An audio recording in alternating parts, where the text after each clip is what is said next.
Gregory. Doc, how's it going, bud? Oh, not bad. I'm just looking through some of these old cards that I have from the WWF days. I don't know if you see it. It's Hulk Wow. Hogan and the Iron Sheik and Captain Lou and Junkyard. There's Paul Orndorff and Jimmy Snuka and Rowdy. Anyways, like Oh, wow. this is the entire collection of those years that came out in night. Let me see if I can read. My eyes are getting bad. I'm almost 41, for Christ's sake. But yeah, well, the year doesn't appear to be. Oh, 1985. So yeah, Wow. complete collection of Topps trading cards from 1985 and from Titan Sports. But I've been thinking about getting rid of them. Oh, yeah?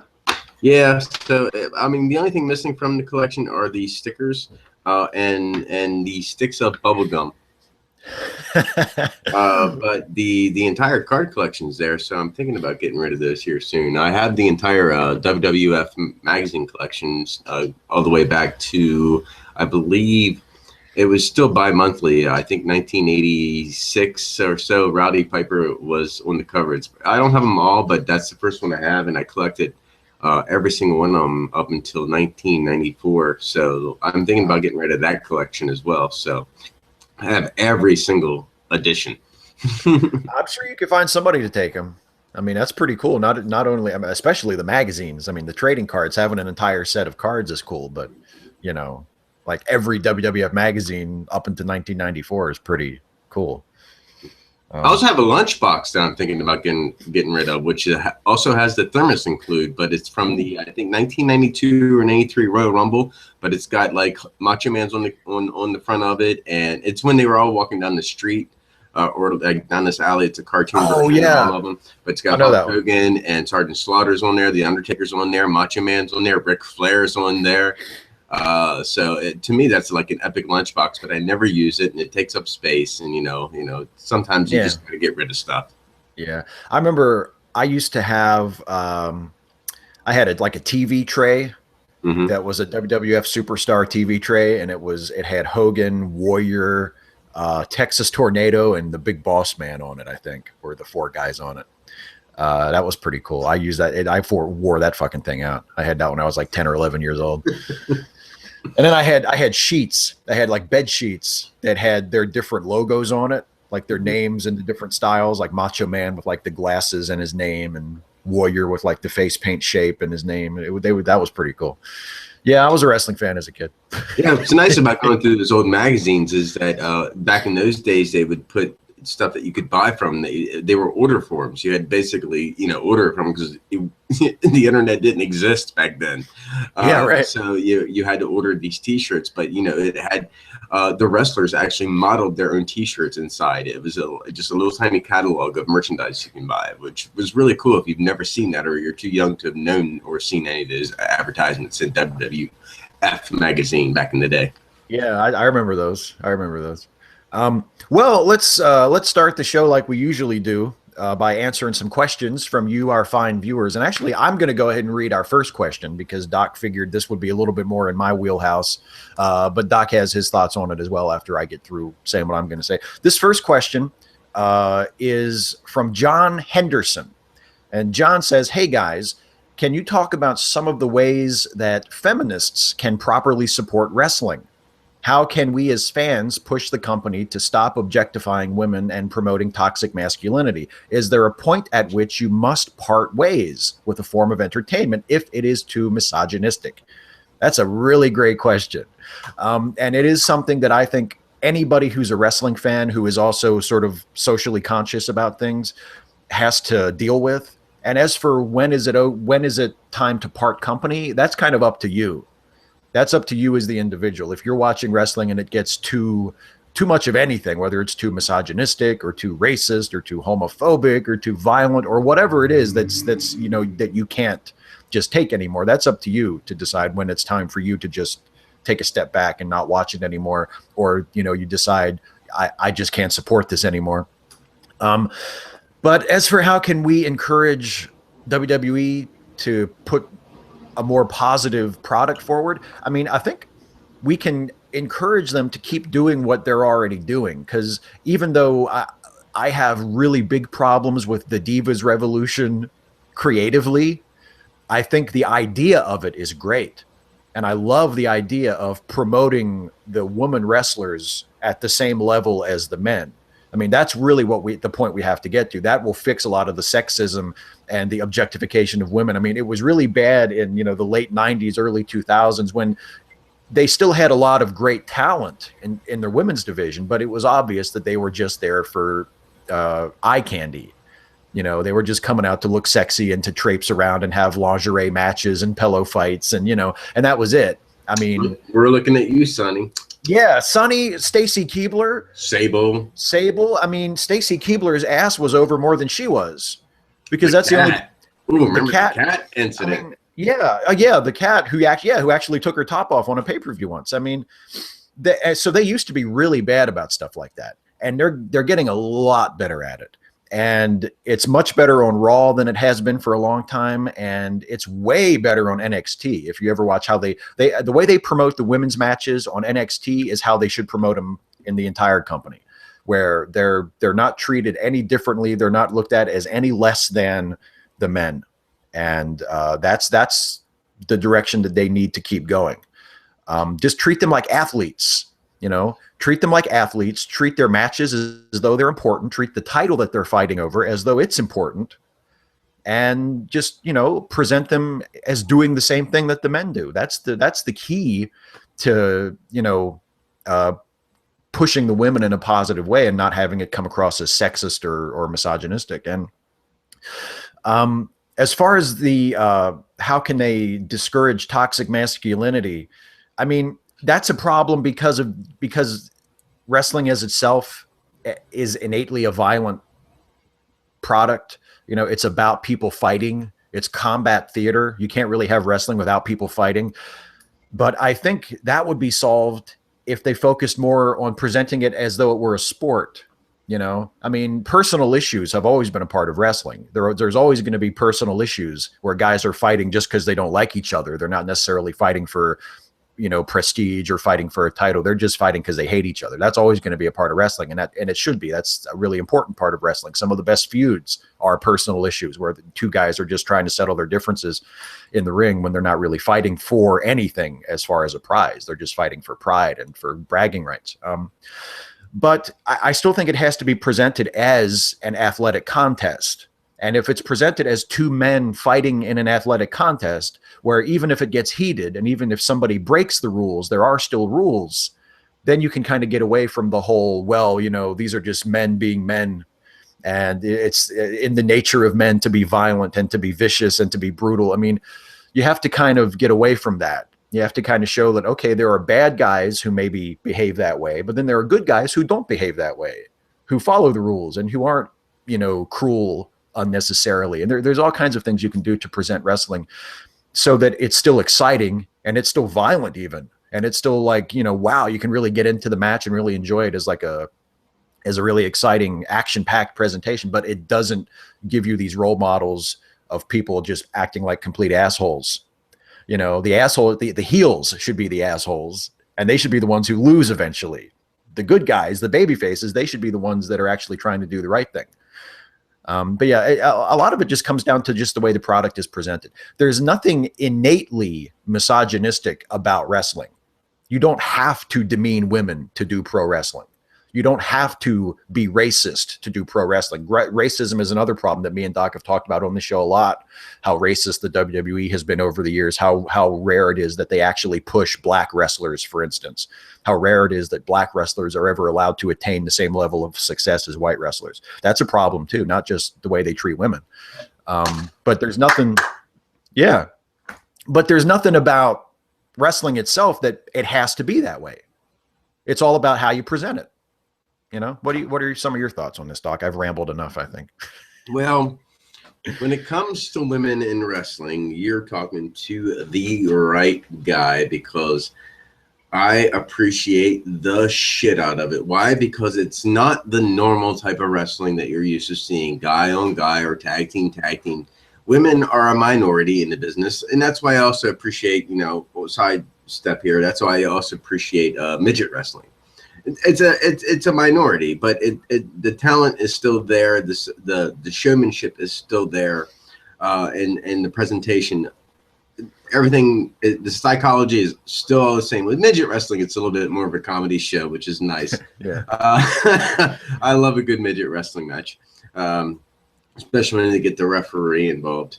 But with women, and I can tell you this, being someone who's been on the independent circuit for 20 years, I can tell you that there are many female wrestlers that we've come across, and when you're in the locker room with those ladies, the guys showed them nothing but I've never seen any kind of disrespect whatsoever.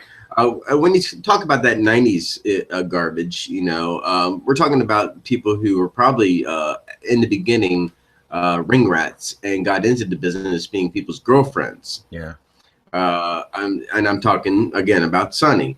And Sable with Mark Mara. I mean, come on. I mean, people got into the business because they were hot and they were people's girlfriends. Why? Because these really good wrestlers who were making money, who were on TV, scored themselves some really hot girls, and they're willing to be trash on TV. And we're talking, and in the 90s, it was pushed at that kind of demographic. The way they wanted to score it, and it was acceptable.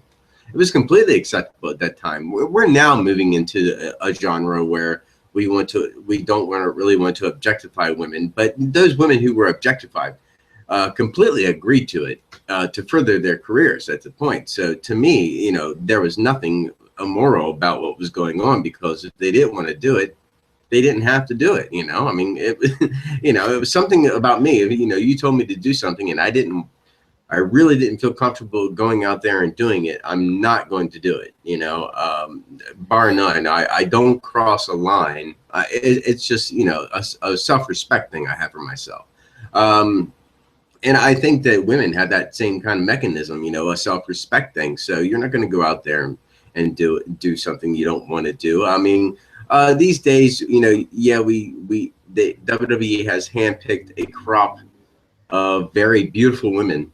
But in retrospect, very beautiful and talented fucking women. So they're looking at them and thinking, God, man, Paige looks great, but she really needs to replace those fishnets.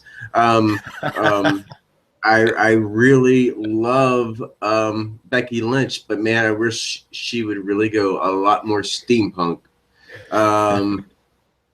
And I love Sasha Banks, but I wish she would step out on her own and turn against Team Bad.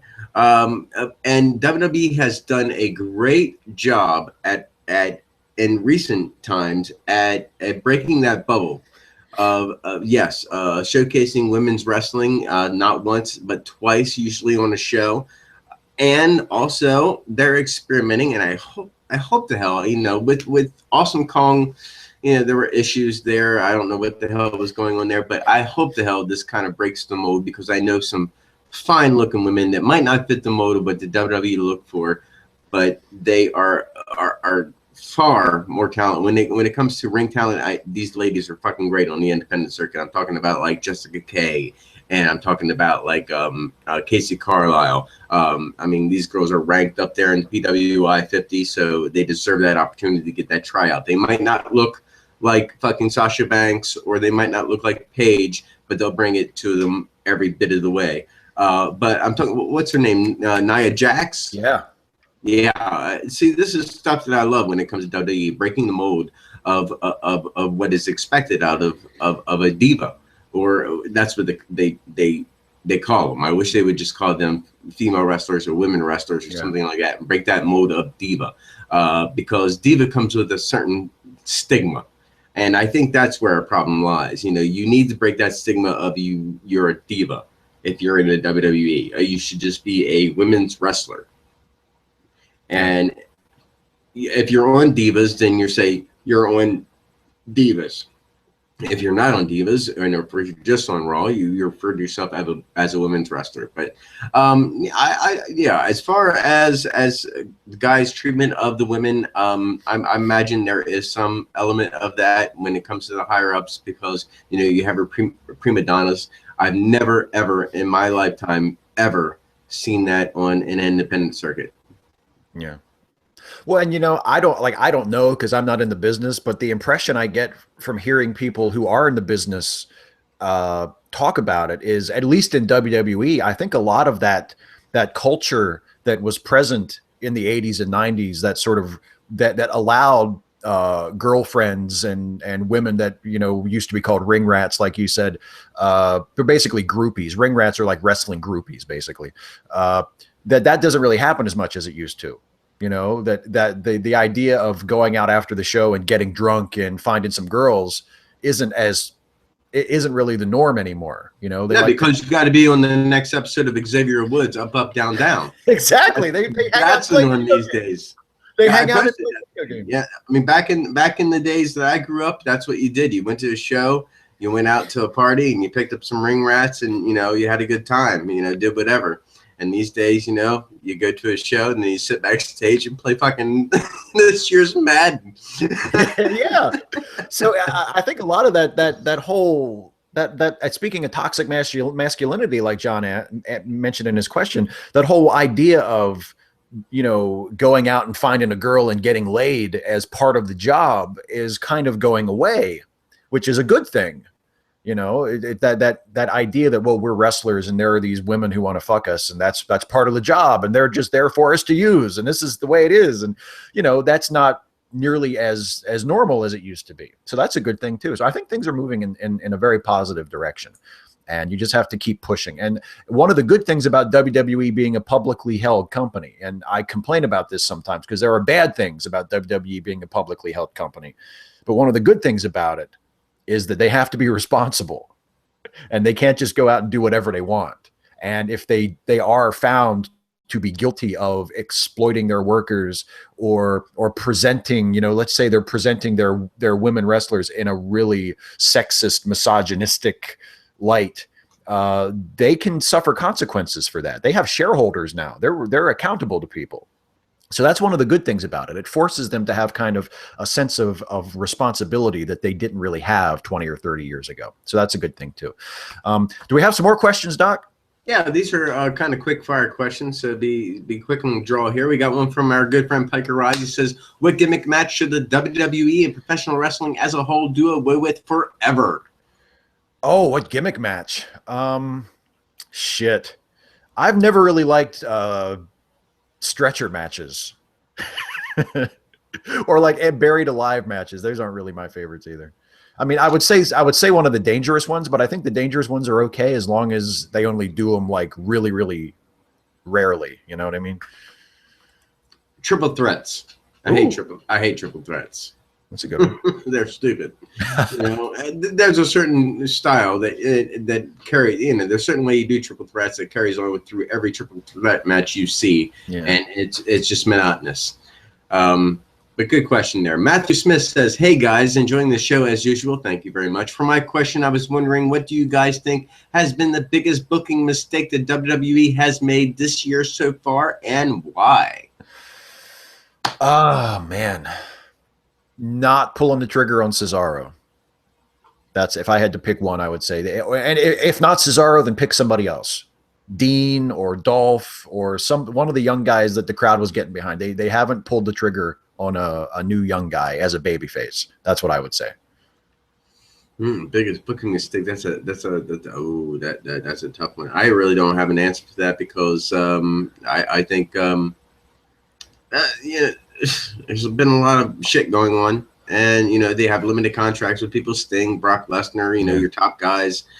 So they got to do what they can work with, and with Seth Rollins being knocked out, they had to rewrite the next 6 months.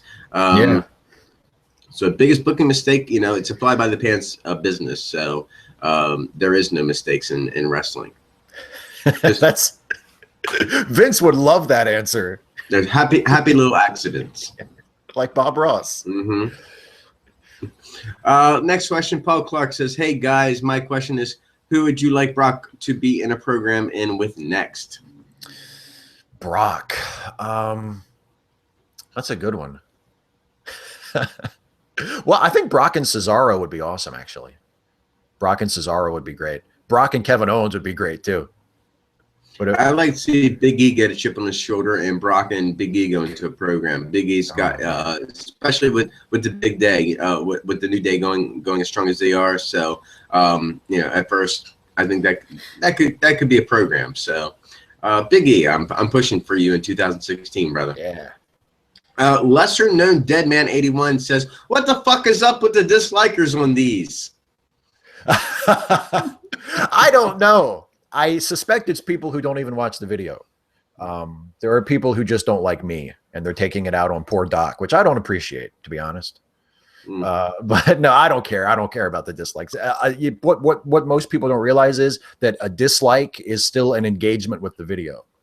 So I don't mind when people dislike the video. It means that the video forced them to do something, and YouTube likes that. So go ahead and dislike the shit if you want. I don't care. It helps me out. Thanks a lot, everybody.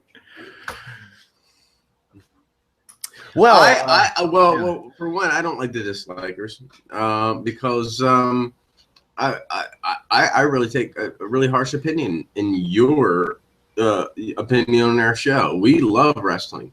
You just stumbled upon something that you don't like, and for some reason you had to you had to engage in it. For some reason. When I come across somebody or across something that is really stupid, like I might venture into stuff like, for example, I used to be, let's talk atheism for a bit. I used to be a real big Dusty Smith fan because I didn't have a T-shirt, one of his Logic shirts in my dresser drawer. Well, I ordered one from him.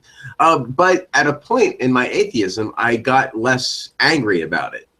And so Dusty was no longer my cup of tea. Plus, he kind of, and he might see this video, I think he went a little bit batshit crazy on us, at least, representing what we stand for. So yeah. I mean, things change when it comes to your opinions like that. So yeah, but I think the point is that you just don't watch his shit anymore. You don't go around and you don't go and dislike all of his videos like to try and prove some kind of a point. You just don't watch anymore. Yeah, get through about if I'm watching something, don't like it, about 2-3 minutes in, I can spot bullshit pretty quick. I'm like, never mind, and I just stop watching it. Yeah, and I don't even register it. I don't comment, don't do nothing, don't dislike it, nothing. Yeah, exactly. I don't have a dislike playlist on my YouTube page. Right, exactly. Exactly. Okay, well, those are our answers to some of your questions. We like to start the show this way every week. So if you have questions for me and Doc or something you want us to comment on, go ahead and leave a comment on this video and ask us a question or leave us a comment that you want our opinion on for next time. And we'll put together 3 or 4 of them, and we'll start next week's show by answering some of your questions. We really appreciate you guys watching, and we love the questions. So bring them on. Now, let's talk about Raw, shall we? A lot can change in a week because as Doc mentioned, Seth Rollins, the WWE Champion, hurt himself really bad, blew his knee out on tour last week at a house show in Ireland. So he has been stripped of the WWE title. And there's going to now be a 16-person tournament to crown a new champion that will culminate at Survivor Series. So as Doc said, they've had to rewrite the whole, definitely the next month, and probably their long-term plans as well for the next 6 months or so, because Seth's going to be out for a while. He's probably going to be out until after WrestleMania. So we have a tournament. That's where we open this week's episode of Raw. And Raw is from Manchester, England this week. They're in one of their UK tours this week. So Raw was taped from Manchester, England. And it begins with Triple H coming out, and he just sort of confirms that Rollins has been injured and he's been stripped of the title. The belt is there in the ring on a podium, on a pedestal, I should say. And Triple H puts over Rollins, calls him a great champion, goes a little bit overboard because he's a heel and says he was one of the greatest WWE champions ever. And, but I don't get too upset about that because Doc and I are both big fans of Rollins. And I said last week I thought he had been a really great champion. So he puts Rollins over, and then he calls out Roman Reigns. And Roman comes down, and it takes him forever to walk down the steps, but he finally gets to the ring. And Triple H says, Roman, I got a proposition for you. A couple weeks ago, you earned a title shot. You became the #1 contender. But now Seth Rollins can't give you that title match because he's injured. So here's my proposition to you. You can either do it the easy way or the hard way. And the easy way is you come over and work for me and you can skip the tournament. You can just face the winner of the tournament at Survivor Series for the title because you already earned a title shot. So you can just hang out at Survivor Series and wait for some poor asshole to fight his way through the tournament, and then you can fight him for the title. That's if you come to work for me. Or you can do it the hard way and throw that number one contendership that you earned out the window, pretend like it never even happened, and fight your way through the tournament just like everybody else. So what do you want to do? And because Roman is a babyface and also kind of dumb, he says, I'm going to enter the tournament like everybody else. And he tells Triple H to shove it. He says, take your offer and shove it. And Triple H says, now you've just reminded me why we chose Seth Rollins to be the man instead of you, because he's not as dumb as you are. And he says, okay, since you're going to be in the tournament, your tournament match, your first round tournament match starts right now, and it's against the Big Show. So that's the first match. Big Show comes out. But first, what do we think about this opening promo here, Doc, with Triple H and Roman? How do you think this went? Well, we're coming from UK, so let me go ahead and get into character for this show. Yeah, it's like, what was Roman Reigns thinking? I mean, for Christ's sake, when we were back to let's talk about Hulk Hogan, right? Hulk Hogan actually took a bye in the WrestleMania 4 contest, a tournament, because, he felt like he earned it. Did he argue against it? No. I mean, he absolutely didn't. Here's an opportunity for Roman Reigns to step up and not even have to fight in it. And first and foremost, let me say you're missing the fucking bullet here. You're missing the show by not having a tournament at the Survivor Series. Yeah. And that would have been the most awesome. Yeah, rewrite it. I mean, it's your fucking network. It goes on the fucking network. You just say, we're upgrading the Survivor Series to 4 hours this year because we have to have a tournament. And surely we can have one, because there are some people in this tournament, and I'm wondering to myself, why the fuck are you in this tournament in the first place? But yeah, here's Roman Reigns, got an opportunity completely handed to him, and he just pisses it away. Why? Oh, we have to be full of pride. We've already earned our spot in the fucking tournament. We've already earned our number one contendership, and no, you just blow smoke in an opportunity. If someone comes up to me and says, hey, here's $5, mate, you want this shit? I'm like, hey, thank you very much. No questions asked, and I'm not even gonna double think it. Thank you for your $5. Appreciate it. Or £5, sorry. But yeah, complete fucking bullocks. I don't know what fucking Roman Reigns is thinking. He's a complete dumbass. I guess he's just being ill, and the fucking fans showed it because they showed complete respect to fucking Seth Rollins. Yeah. And booed the shit out of fucking Roman Reigns when he fucking went up against Triple H. They did. Yeah, they did. I think they're kind of missing the boat here with how they're booking this. I think Triple H should have just told Roman that since he was the number one contender, he was going to skip the tournament. Mm-hmm. And then Roman could have acted like he wasn't happy about it. He could have said, I want to fight through the tournament. I don't want to just have this handed to me. He could have said that, but Triple H could have said, well, I'm not giving you any choice. It's my company. It's my rules. You earned a number one contendership, so you're going to wait at Survivor Series and fight the winner of the tournament. And then you could have had maybe the other baby faces in the tournament could maybe get a little pissed off at Roman because they have to fight through the tournament to get the title shot, and he's just kind of sitting there already having his title shot. You could have some tension between Roman and the other guys, which would play off the real life perception that Roman has been handed what he's got and hasn't really earned it because the company likes him. I mean, there's a whole bunch of shit they could have done with that they're just not going to do now. That now it's just going to be, no, Roman's going to be the good guy and he's going to fight through the tournament. Yeah, you could have easily just pulled off his good guy persona, and you want to act like you don't want to do what Triple H or any of the WWE wants to say by what their standards are, but technically you're doing it if you want to talk non-kayfabe business-wise, you are doing what they're doing. So I'd have just dropped fucking kayfabe right there and said, no. No.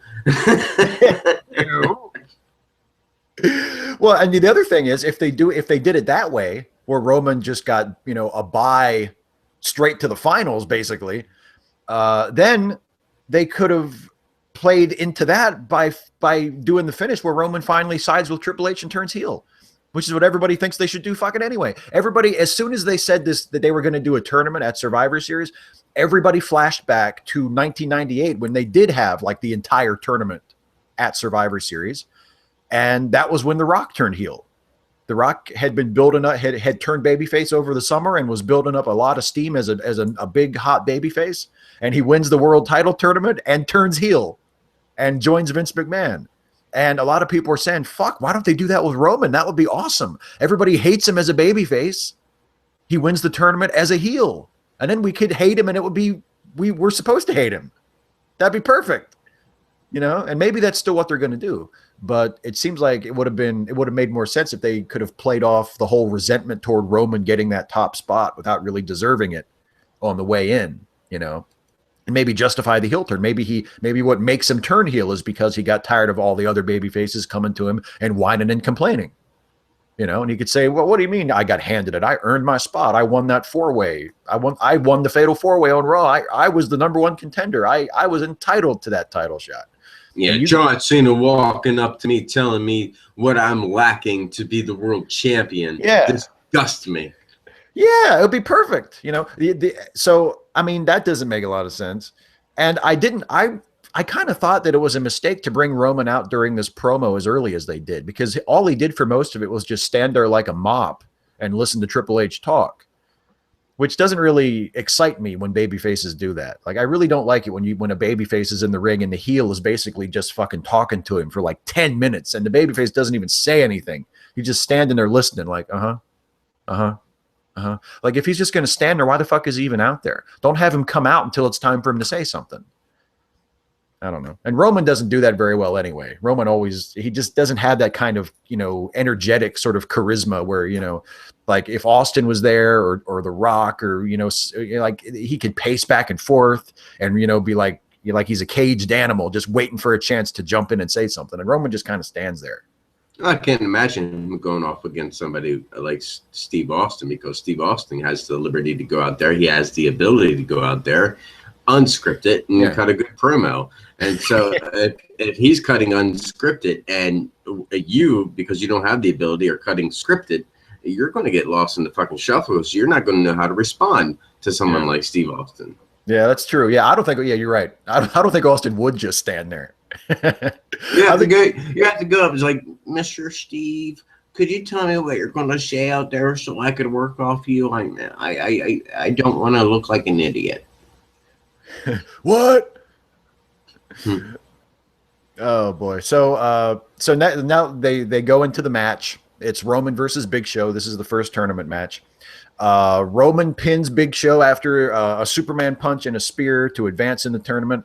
This felt like a really long match. It was about 10 minutes, but it felt like it kind of dragged. Didn't exactly give us too much of a reason to get excited about Roman fighting his way through the tournament. If the story of the tournament is Roman Reigns gave up a spot in the finals because he wanted to do the right thing and fight through the tournament, if that's the story, this match doesn't really make me excited for that story, because it wasn't really that exciting of a match. And plus, like you said, Doc, if that's the story, why not do the tournament all in one night so we get the whole story in one sitting? As it is, like, okay, Roman has a match this week. Roman has another match next week. Roman has another match the week after that. Like, that's not as exciting as if it's all one night. And it's like Roman, by the third or the fourth match, he's exhausted. He's had shit kicked out of him. Yeah, you're fighting for the World Heavyweight Championship, dude. So you need to prove what you're made of. And that's what Randy Savage did. Help from Hogan, but fuck you. That's what Randy Savage did. Went through all those matches at WrestleMania 4 and won that World Heavyweight Championship. So I thought those are excellent fucking programs. They write themselves. Yeah, tournaments in general, I think, pretty much write themselves. I mean, you had that breakout story. Seth Rollins injured. Need to have an instant tournament to declare our new World Heavyweight Champion. championship. So, I mean, we might have some spare matches to break up the tournament at Survivor Series, but now the Survivor Series is the tournament. Yeah, that's kind of what I thought they were going to do at first, but obviously they're doing most of the tournament on TV leading up to it, and then I guess they'll probably just do what they used to do with King of the Ring and just have like the semifinals and the finals at the pay-per-view. But I would rather see like the full tournament on the pay-per-view show. What'd you think of this Big Show match? It was a big slow, but you know, it's nobody's fault. It was all, you know, gimmick wise and just to push Roman Reigns over, and Big Show did his job. And you know, yeah, here's your first round matchup, a guy you've already beaten. Thanks, Roman, for showing up. Yeah, exactly. So moving on from that,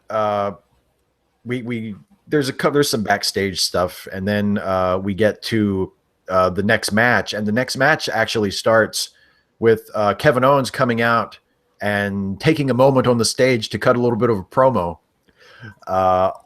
And he talks about how he says he has change in his pockets and change is what the WWE fans want because they've been eating the same garbage for years, which, I mean, he ain't lying. And then he makes fun of the UK fans, and he says that they're the worst ones because they worship false idols like the royal family, and he gets booed for that. And then he goes down to the ring and actually has his match. But Kevin Owens is just killing it with the heel stuff lately. I can't tell you what a huge fan I am of his. And then he comes down to the ring, and his match is versus Titus O'Neil, which is great. I love Titus. I'm not really sure what he did to earn a spot in the world title tournament, but there he is. And it's a quick match. Kevin beats him with the power bomb. Both guys look good. Kevin ends up going over looking strong. Decent match. Good win for Owens. Not much more to say about it than that. What'd you think, Doc? Well, you know, Kevin Owens comes out and he starts talking. I think, wow, you know, our truth really missed his calling. This might have been something he might have been interested in. He goes out there and he tells the truth about, you know, what the fans really want to see and what they're missing. It's nice to hear wrestlers do that from time to time. And then the next thing I thought was, what the fuck is Titus for real doing in this fucking matchup? I'm like, I mean, who did the fuck he beat to even be considered? Yeah. I mean, you're in a tag team, dude. Earn some fucking single wins, some significant wins. I mean, really, there are other people in here that, you know, are shady. But Titus was that first one. I'm like, nothing against you, brother. I want to see you do well. You're a big dude. I think you have all the capabilities. I don't know. There's something about you that's missing, but I think you're almost there. But I don't know what it is yet. But as of right now, I had no idea what he was doing in this tournament, and I knew it was going to be just an easy win. As soon as I saw who his opponent was, I thought, Kevin Owens advances. Yeah, exactly. Yeah, that's the thing. It just kind of shows what a mess their undercard is, that they take a guy like Titus, who is a great talent, but has been working in a tag team this whole time. And it's like, now he's in the world title tournament. Like, what? Really? Okay. I guess you're just throwing anybody in there. You know? Next, we take a little break from the title tournament and we check in with the Divas division. We have a match between Becky Lynch and Paige. And Paige, of course, has earned a title shot against Charlotte at Survivor Series. And this match is to build up to that, Becky versus Paige. And Becky actually wins with a reverse sunset flip, or a reverse roll-up, I should say, not a sunset flip. She reverses a roll-up and pulls Paige's tights a little bit because Paige was trying to do that to her to get the win. Make note of pulling of the roll-up. Yes. And everybody out there, get your pens out. Make note of the roll-up. Remember, there was a roll-up at the finish of this match. And which I guess you would expect because Paige is from England, so she's kind of the hometown girl, although Becky's from Ireland, which isn't that far away, but whatever. Paige is actually from England, so people always lose when they're in their hometown in the WWE. So Paige loses. It was a good match, actually. I thought it was a decent match. It was too short to really get too good, but for what it was good. And it's nice to see Becky get a win because I really like Becky, but I don't see why the hell Paige is losing a match by pinfall on TV when she has a title shot on pay-per-view in 2 weeks. That just doesn't make any sense. And it just confuses the issue. I mean, the issue is between Paige and Charlotte. Now all of a sudden Becky just beats Paige. That just confuses the issue. The issue should be simple. It's Paige and Charlotte. Anyway, after the match, Paige attacks Becky and throws her up on the announce table and puts her in her PTO submission hold. I guess they did that so that Paige could get her heat back, which wouldn't have been necessary if Paige had been booked to just win the match in the first place. What do you think of this, Doc? Well, this is your standard independent, out of nowhere matchup. You book an independent match.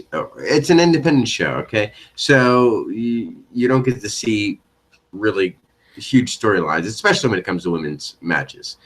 And this is what this felt like. It was a standard build-up where the babyface took most of the heat, but came out of nowhere and won the matchup. This was built up between two people that are huge people. Especially one of them is getting ready to go for a chance at the world title. So if for some reason they put on an independent standard matchup on Raw involving the #1 contender and completely fucking blew it. Yeah, it's just weird. I mean, this is another case like we were talking last week where enhancement talent would be a help. You want Paige to wrestle on TV before the title match. Okay, we'll put her against somebody that she can beat.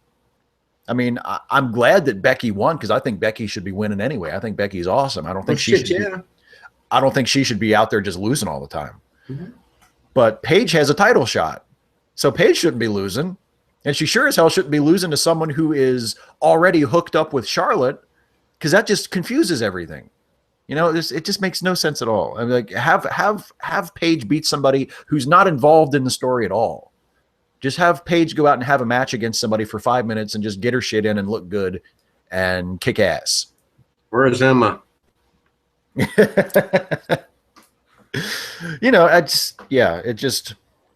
But I mean, a good match. The booking doesn't make sense to me, but it was a good match. Yeah, and again, I mean, like you said, I was really happy that Becky Lynch won because she needs to get some wins under her belt. And she's good. The way she throws those suplexes, she does that T-bone suplex. That is sweet. I mean, she's good. All right, let's go back to the world title tournament because the next match in the tournament is Dolph Ziggler versus The Miz. And nobody in England cares about this match. The crowd was not into this one very much at all. I don't know if that's Miz's fault. I don't know if they just don't give a shit about Dolph, or maybe it just wasn't that great of a match. I thought it was a decent match. It was solid. It wasn't anything that made me like come out of my chair, but it was all right. And Dolph wins with the super kick to advance in the tournament. The finish was Dolph hitting the super kick, but he had sold that leg as injured the whole match. Mm-hmm. Then he used the bad leg to hit the super kick, which was a little weird. Not really great psychology there, but not a bad match. What do you think? Yeah, good match. Miz performed quite well. You don't see a lot out of Miz these days unless he's jobbing to somebody. So he's in a high quality matchup with Dolph Ziggler, and they perform. I think that neckbreaker backbreaker thing he does. He did it twice during the match, which I don't think he should have done, and both times were really fucking weak. They didn't look very good at all. So you need to put them in a little bit tighter, Miz. I mean, you're a little bit more professional than that. So I saw it, and we're going to talk about more mistakes that I saw during the night. But yeah, I mean, I nothing wrong here. Again, this was a no-brainer to me. I saw the match come on. I'm like, it's Miz against Dolph Ziggler. Could they possibly be going with Satan? I mean, no, Dolph Ziggler.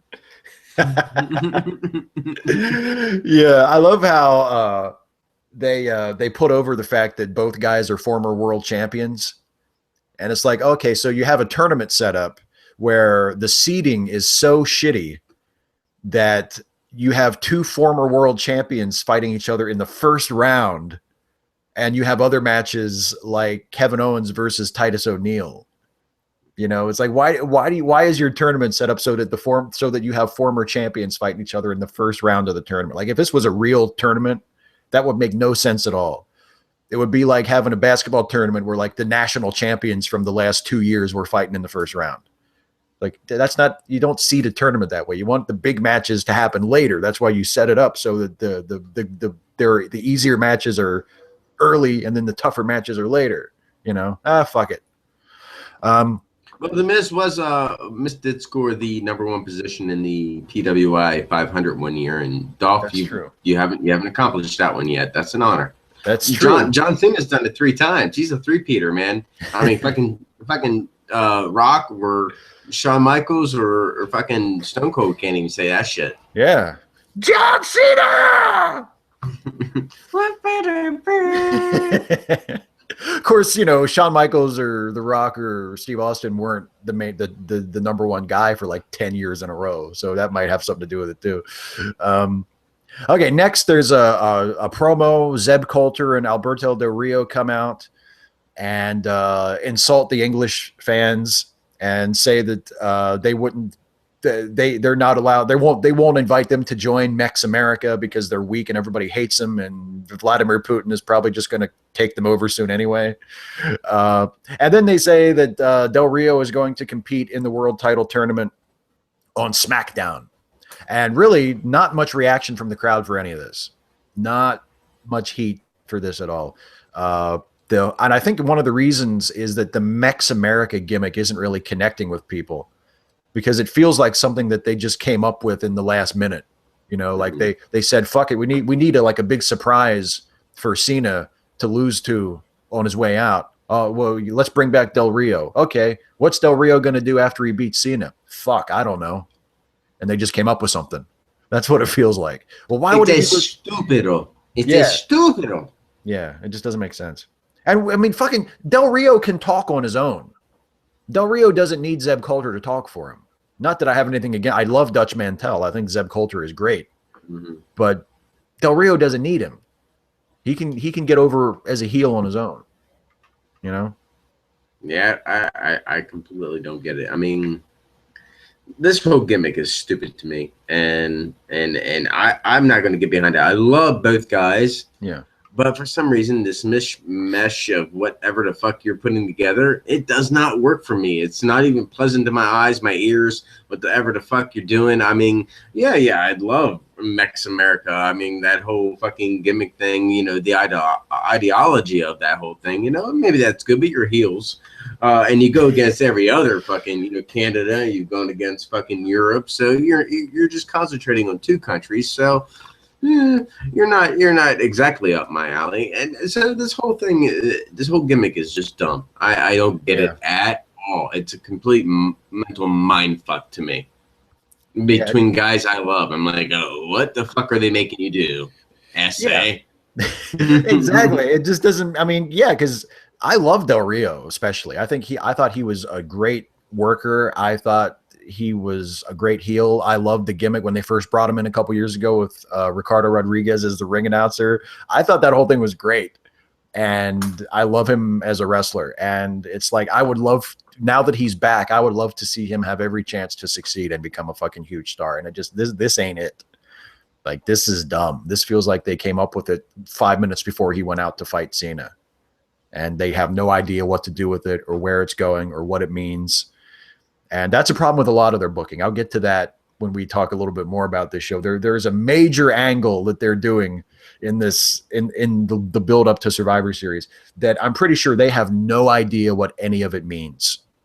but they expect us to care about it. But I'll get to that when we get there. Nick, go ahead. Well, real quick, I want to thank the WWE real quick for completely ruining what I was appreciating about the United States title and building prestige upon that belt, because for some reason they replaced the every week title shot, which we really love. We really come to love, at least. That's what I really enjoyed about John Cena, at least being the champion, to the Mex-American rants.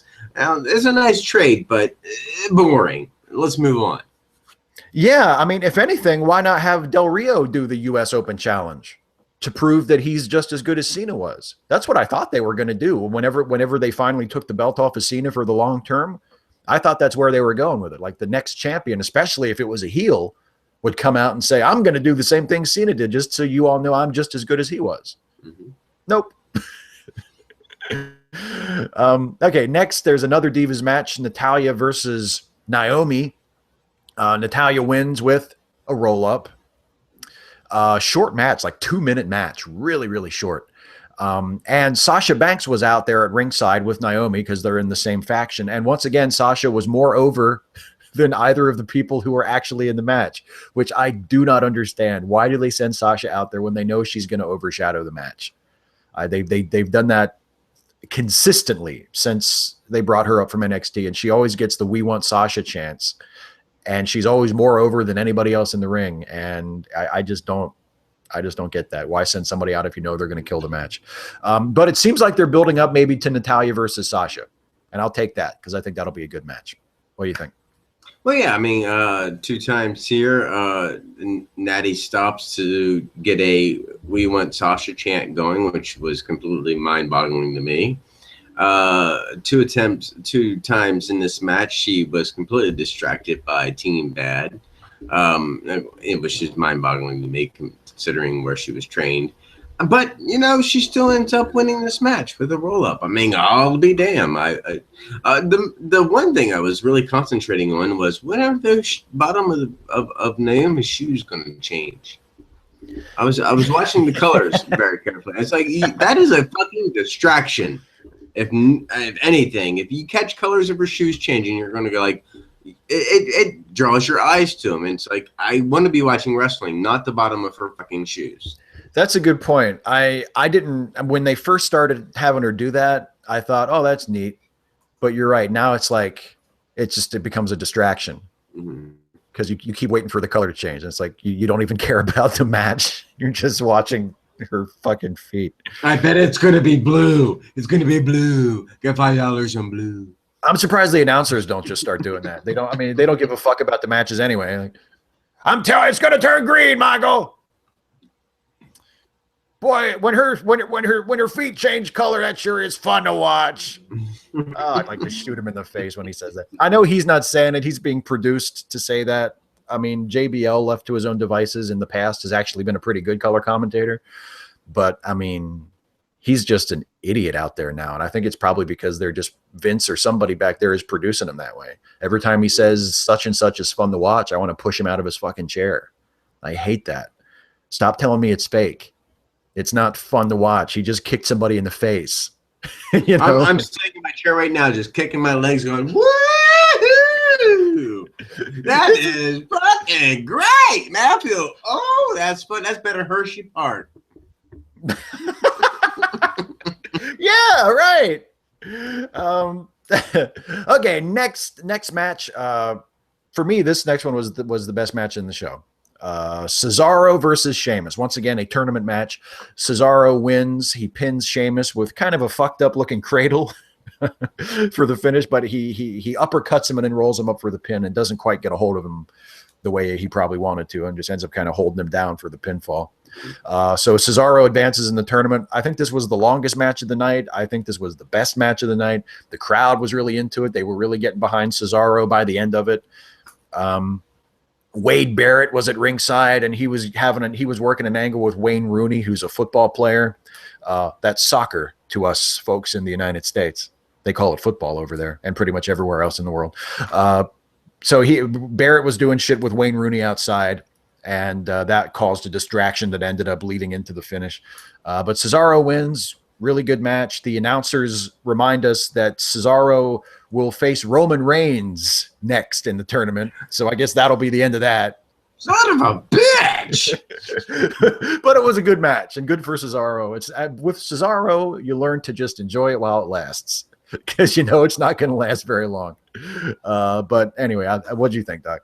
Yeah, good stuff. Had all kind of angles. A great match in between. You know, Cesaro had the great fucking Cesaro section out there supporting him, doing all his little things. I mean, proving to us all that is that fucking Swedish Superman. Did I say Swedish? You did. Swiss. Swiss. Yeah, Swiss Superman. But yeah, I mean, great match between these guys. All the foreigners are out there this evening, but they are in a foreign country. Of course, we had our little side angle there with Barrett and Wayne Rooney of football / soccer fame. I don't know. I don't watch either one. So if it's not wrestling, it's crap. I don't watch your legitimate sports. Fuck all your legitimate sports. Hey, but nice to throw him in the sharpshooter when we just saw Natty. Ding. Yeah, right. Exactly. I'm gonna use your husband's finish again. What do you think of that? What are you gonna do?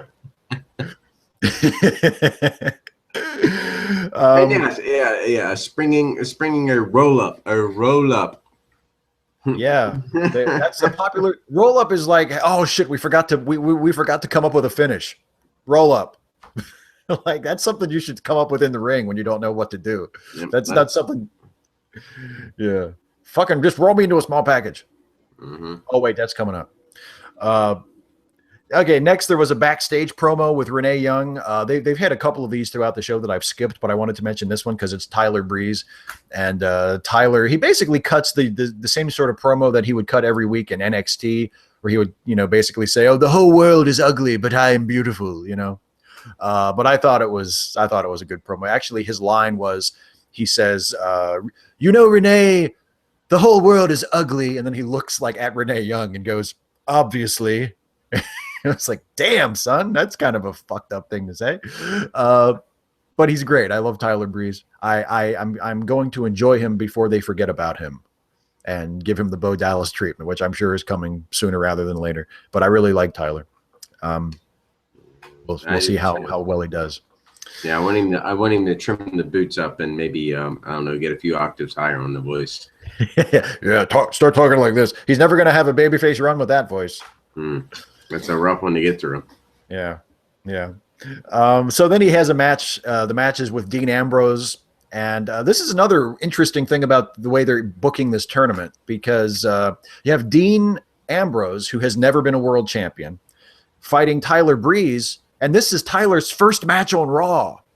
And he's in the tournament, which is kind of funny. So you have, again, the seeding of this tournament makes no sense. Dean Ambrose, never been a world champion. Tyler Breeze, first match on Raw. They're facing each other in the first round. But you have former world champions also facing each other elsewhere in the first round. It just makes no sense to me the way they laid out this tournament. But Dean wins with a small package, which is not quite a roll-up, but is similar, to advance in the tournament. The announcers actually put Breeze over pretty good. Even though he loses the match, they talk about how good Breeze looked in the match, which is nice. And he did look good. Dean gave him a good deal of offense, and Tyler did a good job. I thought this was a good match. Not a real long match again, but a solid match. And nice to see Dean advancing in the tournament. I hope he goes pretty far in the tournament. I don't think he's going to win. I'm not that dumb, but it would be nice to see him at least get to the final rounds of the tournament. What do you think? I thought this was an excellent match, and has to go down as my favorite match of the evening because I do like Tyler Breeze. And Dean Ambrose performed quite well, especially when he did a little bit of audience participation going outside the ring. Right before commercial break, he did that little dive and then jumped up on the wall and did his little Prince Pretty imitation there on the wall. I thought that was really good. I didn't know how they were going to go because, here we got, we got Tyler Breeze, just came in WWE. So how are we going to push him? Let's make him lose to fucking, let's put him in the tournament, which one is illogical. And two, let's go ahead and throw him on a losing streak, which again, illogical. His first fucking match on Raw. WWE, you're fucking retarded sometimes. And completely fucking retarded sometimes. It blows my fucking mind, the stupid things you do. I mean, Tyler Breeze didn't even belong in this tournament. He doesn't have any kind of ties to any claims of the world championship. Neither does Dean Ambrose, honestly. I mean, he's not even come close. But still, I don't get it. And I know you're not going to we're not going to cover it, but the other guy that I'm talking about, Kalisto, looking at you, bitch. What the fuck? Yeah, that's right. Yeah, there's Neville. Yeah, I mean, I could understand, again, if the tournament was seeded in a way that made any sense, I could understand having a few guys in there, you know, that were meant to be cannon fodder. You know, because in the first round of real tournaments in sports, like the NCAA basketball tournament or something, the first round you usually do have a lot of mismatches. You have like the best teams in the country versus teams that were kind of down toward the bottom that just barely made it into the tournament. That's the way they seed tournaments. So that the first rounds are easy, and most of the people that you expect to win end up winning and getting into the later rounds. And it gets more dramatic as it goes on, because then eventually you get to the final 8 or the final 4 where it's like, oh shit, now everybody in here is awesome. Who's going to win now? You know? But the way they're laying out this tournament doesn't really work that way. It's like, okay, here's 2 guys who've never been anywhere close to the title. Yeah, throw them together. Fuck it. They can have a first round match. Okay. Next, this is actually, in terms of matches, this is kind of the main event, because the main event is actually a promo on this show. But the last match of the show is a 6-man, all 3 members of the New Day versus Neville and the Usos. And this match ends with the New Day going over when Xavier Woods pins Neville with a roll-up with his feet on the ropes. So it's a little different, but he pins him with a roll-up to win the match after some distraction. Like the one of, I think Kofi throws the trombone into the ring. And while the referee is getting rid of the trombone, Big E shoves Neville off the top rope, and then Xavier rolls him up and gets the pin. So roll up finish once again, but with feet on the ropes. Good match, not a long match, but a good match. I like to see the New Day cheating like crazy to win, because I think they're awesome when they do that. They're great heels. And speaking of the world title tournament, yeah, Neville is in the tournament, and this is a 6-man, and Neville is the one that eats the pin. Would it have killed him to have one of the Usos take the pinfall, seeing as how Neville is in the tournament? I don't know. What do you think of this, Doc? The whole time I'm watching this, I'm thinking to myself, what? I'm watching TV, you know, because it's usually late night when I'm watching shit like this. I'm looking at it going, what the fuck are the Usos wearing on their legs? I'm like, I know they're not, those aren't tattoos. They don't look like tattoos. What are those? They look like fucking... Are those pantyhose, or what the fuck is that? I have no idea. And if anybody can explain to me what the fuck the Usos are wearing on their legs, I'd appreciate it. Because it's clothing of some sort, I believe. But yeah, good match, and great for you, New Day, baby. That whole fucking intro was beautiful. I mean, I fell asleep early on, but I had woke up like right at the end of Raw, because this took place, and Dana was up in the room, and I was highly complimenting when I heard the New Day coming down. Like, oh yeah, I was like, now we're gonna get good. These guys are great. I mean, you're gonna love this. These guys they're fucking funny. So I'm like, highly praising the fucking New Day, and they did not let me down. So yeah, these guys are fucking great, and I'm glad they got the win over the Usos. Their promos on the way to the ring are just amazing. Almost every week, whenever they talk on the way to the ring, it's just fantastic. And they're in the zone, like they're doing what they want to do. They're comfortable. They're easygoing. Like you can tell they're not just saying shit that's been scripted for them. They're speaking their own words in their own way. And I mean, it's just a fucking pleasure to watch. I mean, they're so good right now. They're still, I would say they're still the best thing on the show. I mean, I just love every time they come on TV. I'm like, fuck yes, I know this is going to be entertaining. You know. Oh, I do want to point out the fucking botched kick that Neville threw. I believe to Kofi in the corner there. Completely fucking missed it, and Kofi took his bump way early. But you did not connect it. Watch that shit on slow motion if you still have that on DVR or something.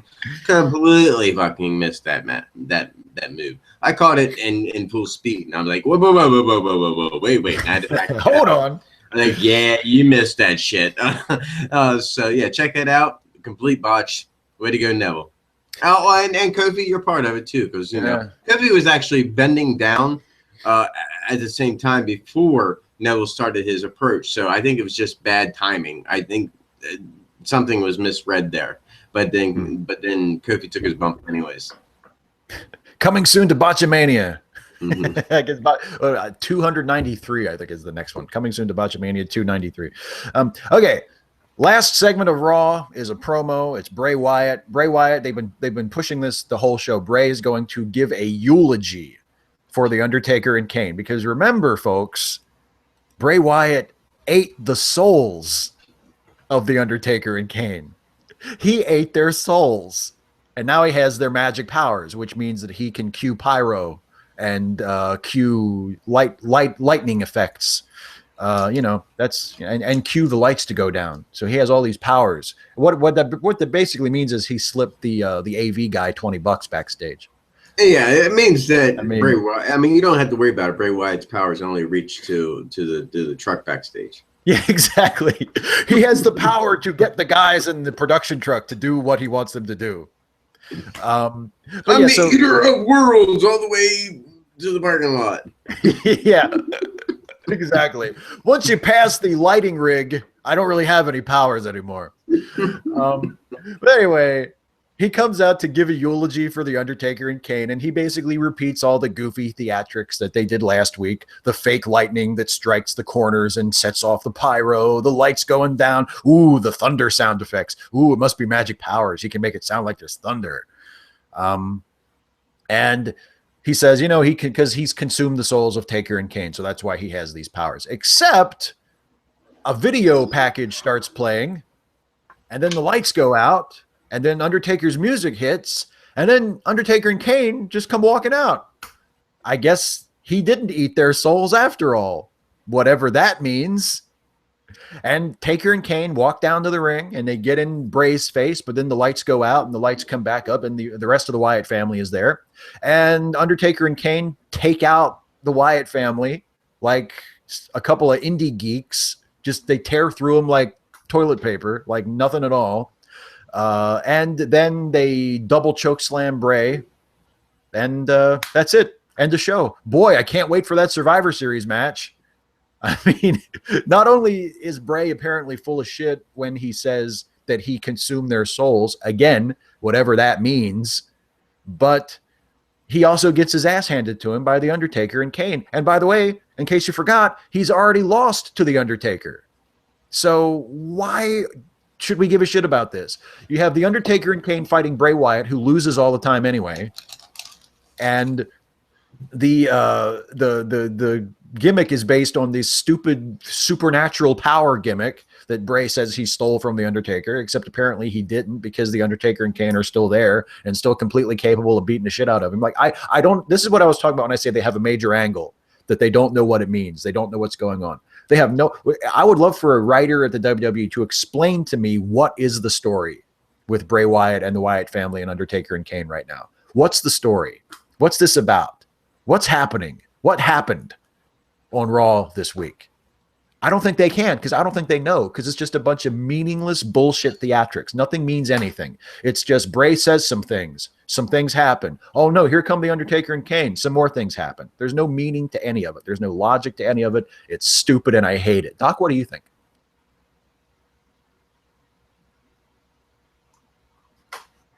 My mind has melted. I relived a moment at the end of Raw just a second ago that completely just dulled my mind. I have a moment, it's screaming to me. It says, what the fuck did I just see? It screams to me, what the fuck are they doing? It screams to me, who's being pushed here? What's going on? Who's the top? Who's the guy? Wait, this is cool. Almost for a second. Oh, wait, no. Oh, you fucking blew it. Oh, God damn it. What the fuck are you doing? Yeah, Raw ended in a big goddamn confusing down note for me, because here you spun your web of bullshit for the last 2 weeks, which we pointed out, was complete bullshit. You need to give up those fucking antics. Yeah. But you spun that shit anyways, and I don't know. Then all of a sudden, it's done. Yeah. Yeah, completely. You completely threw that one. It's just let's chalk that one up to another thing that WWE another storyline that WWE just threw away. They're going in a different angle, obviously. I guess. I mean, are they still doing something with Taker and Kane versus the Wyatts at Survivor Series? I mean, because like what is there left to do? I mean, are we supposed to get excited about a match between these two sides when Taker and Kane just fucking murdered everybody? I just don't get it. I don't get it at all. It just doesn't make anybody look good because Bray is not credible as a heel at this point at all. I mean, because he runs his mouth about shit that turns out to not even be true because he talks like he's gotten rid of the Undertaker and Kane and then they just walk right the fuck out and they're perfectly fine, and as I said last week, the only superpower that Bray needs is the power to win a fucking pay-per-view match because that seems to be the thing he can't do. And that's what is hurting his character and hurting his gimmick is not the fact that he's not goofy and theatrical enough. It's that he doesn't fucking win. He picks fights with people and he always loses. So, what the fuck do I care? He's the Ben Carson of wrestling. Oh, God. No, because Bray can actually talk. Carson can't hardly even talk. Although, if Bray he just spews bullshit and everybody calls him out on it, he's like, all right, let me tell you what the pyramids were built for. Oh, man, don't. Yeah, but yeah, I agree with you. I thought overall it was a pretty decent episode of Raw. There was a lot of wrestling because they were focusing on the tournament matches. But yeah, the ending was just fucking stupid. It was just like, oh my God, really? This is it? This is the end of your big, Raw from the UK episode? Undertaker and Kane just fucking squash the Wyatt family? Okay. That's one less match to give a shit about at Survivor Series, I guess. Yeah. Yeah, I mean, if it's going to be like a Survivor Series type match, you just had 2 of them beat the shit out of 4 of them. Yeah, exactly. What are we paying for at the pay-per-view? Mm-hmm. I mean, yeah. Let's see if Undertaker and Kane and 2 more guys can do the same thing that Undertaker and Kane just did by themselves. It just doesn't make any sense. And if they do anything, Taker's got to go over because they're pushing the whole event around the Undertaker. Exactly. They're not gonna have Taker come in and lose. At least I don't think so. I don't know. Well, anyway, let's talk about happier times. What do you say? Let's talk about the good old days. When the All-American days. The All-American days. The days when the company was led by a true American and a true athlete. A true legitimate wrestler. Let's talk about our legend of the week this week, Doc. Shall we? And I'd like to thank the very few people that voted out there. And I understand where you're coming from there. We had 6 candidates up on the stage, and it's hard to figure out which one I'm going to go for. So next week, I'm telling you right now, next week I'm going to put on our Facebook page 3 pictures of 3 wrestlers. One of them will be our next week's legend. That's the way it's going to be from now on. Cool. So. But for this week, let's move along. Let's talk about that All-American guy, the guy who ran for president, the guy who actually ran for Congress. Let's talk about Bob Backlund. In 1969, during his freshman year, Backlund was an All-American in both football and wrestling. While at Waldorf Junior College in Forest City, during his sophomore campaign, Backlund focused on wrestling and once again earned All-American honors. Backlund was an amateur wrestler at North Dakota State University, winning the Division II NCAA championship at 190 pounds in 1971. In 1972, Backlund moved up to the heavyweight class and finished 5th at the NCAA Nationals. Graduate of Princeton, Minnesota High School, where he was state finalist in wrestling. He graduated from North Dakota State University with a degree in physical education. He's a gym teacher. Hey. He turned pro. Backlund was trained for professional wrestling by renowned trainer Eddie Sharkey and made his debut for the American Wrestling Association in 1973. Backlund's clean-cut look and technical approach made him a natural face, and he quickly got over with the fans. After leaving the AWA, Backlund traveled to the United States working for the National Wrestling Alliance in its various territories. In 1974, Backlund wrestled in Texas for Dory Funk Jr. and Terry Funk's Amarillo promotion. In March, he defeated Terry Funk for the NWA Western States Heavyweight Championship. Backlund held it for 2 months before losing it to Carl von Steiger in May. In May 1975, Backlund started working for Georgia Championship Wrestling. He teamed with Jerry Briscoe to win the NWA Georgia Tag Team Championship from Toru Tanaka and Mr. Fuji in October 1975. They held the belts for 2 months before losing it to Les Thornton and Tony Charles. In 1976, Backlund left Georgia for Championship Wrestling from Florida. Here he teamed with Stephen Kern to defeat Bob Orton Jr. and Bob Roop for the NWA Florida Tag Team Championship. Backlund and Kern lost the title to the Hollywood Blondes, at the time Buddy Roberts and Jerry Brown, not to be confused now, in October 1976. While working for NWA Florida, Backlund also wrestled in St. Louis, Missouri for Sam Muchnick's St. Louis Wrestling Club. He defeated Harley Race to win the NWA Missouri Heavyweight Championship on April 23, 1976. He lost the title to Jack Briscoe on November 26. In early 1977, Backlund joined Vincent J. McMahon's Worldwide Wrestling Federation. He was managed by the Golden Boy Arnold Scullin. Less than 4 months into his WWF run, Backlund received his first shot at the Heavyweight Championship against superstar Billy Graham. He lost by countout.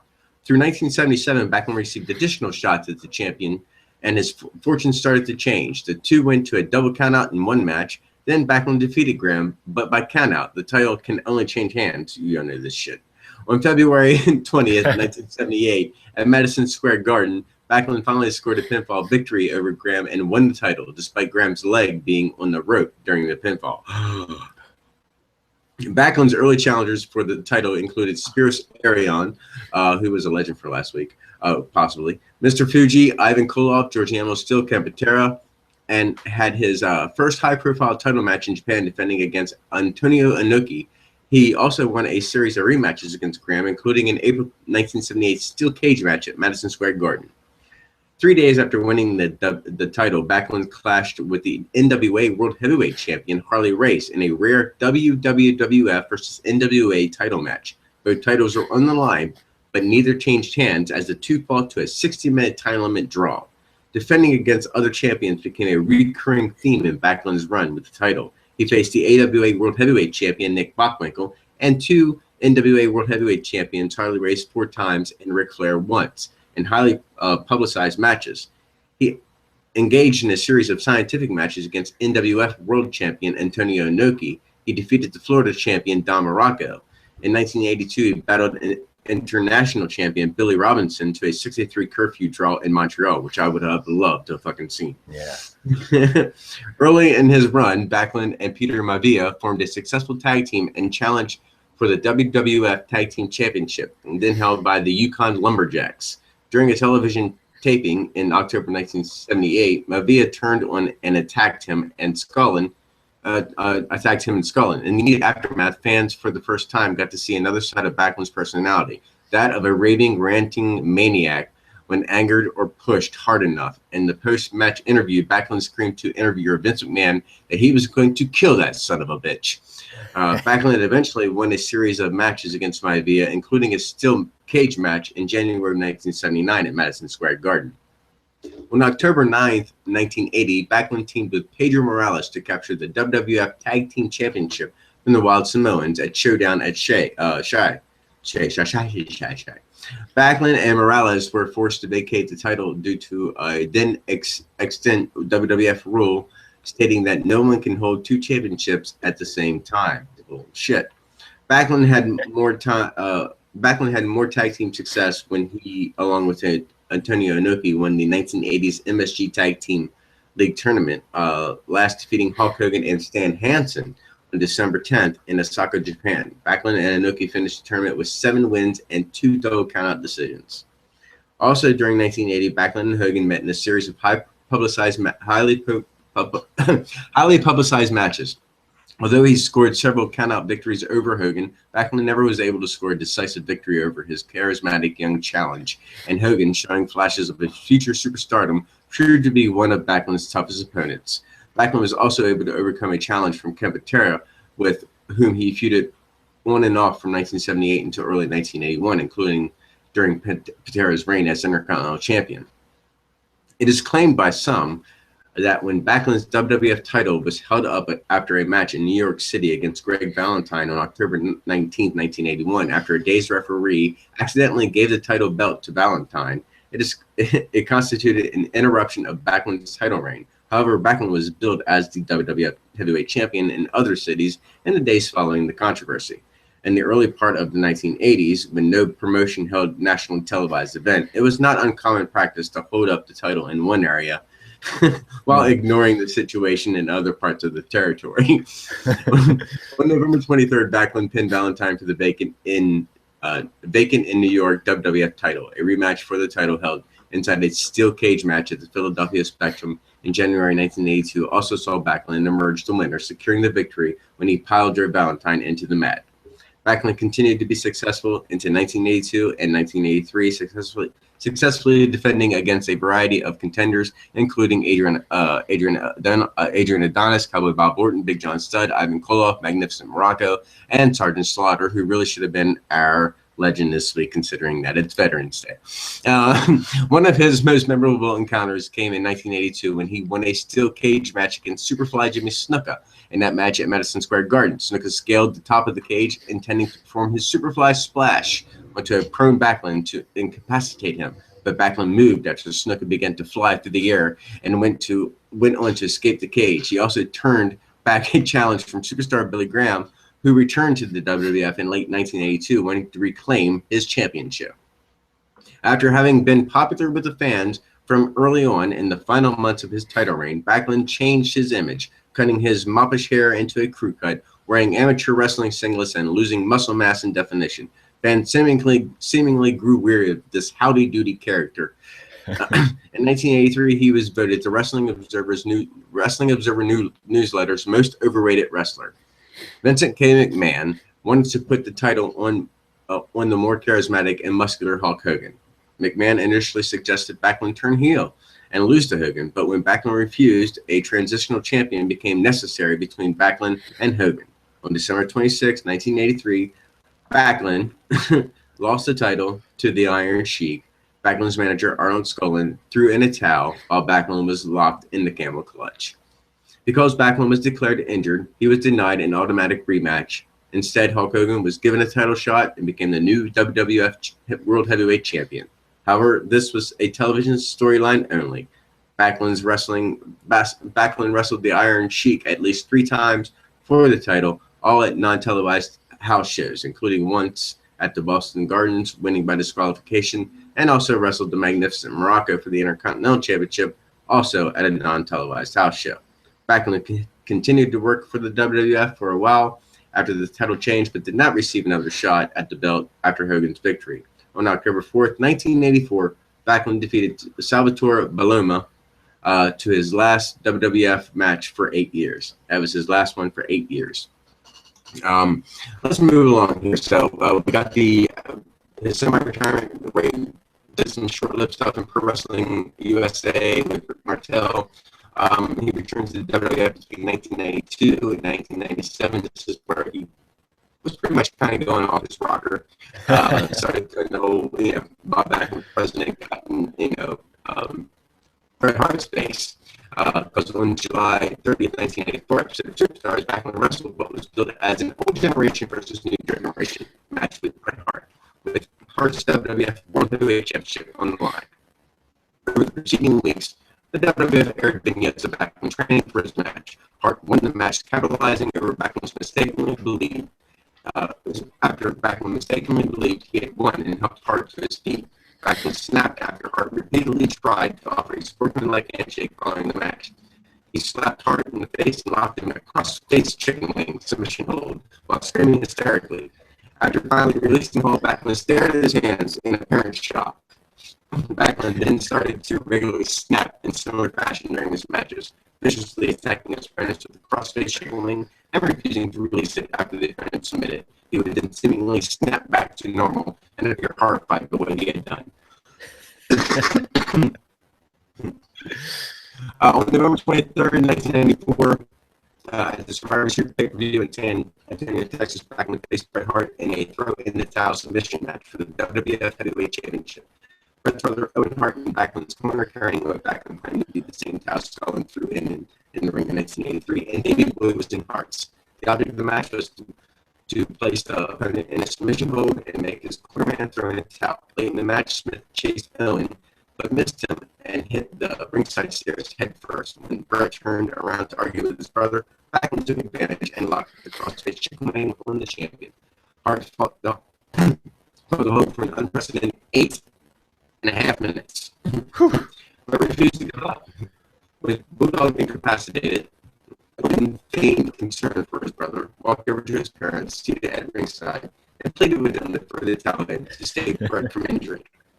He handed the towel to his mother, and several minutes, during which Stu Hart argued with Helen against Owen's plea, and grabbed the towel from her hands, actually.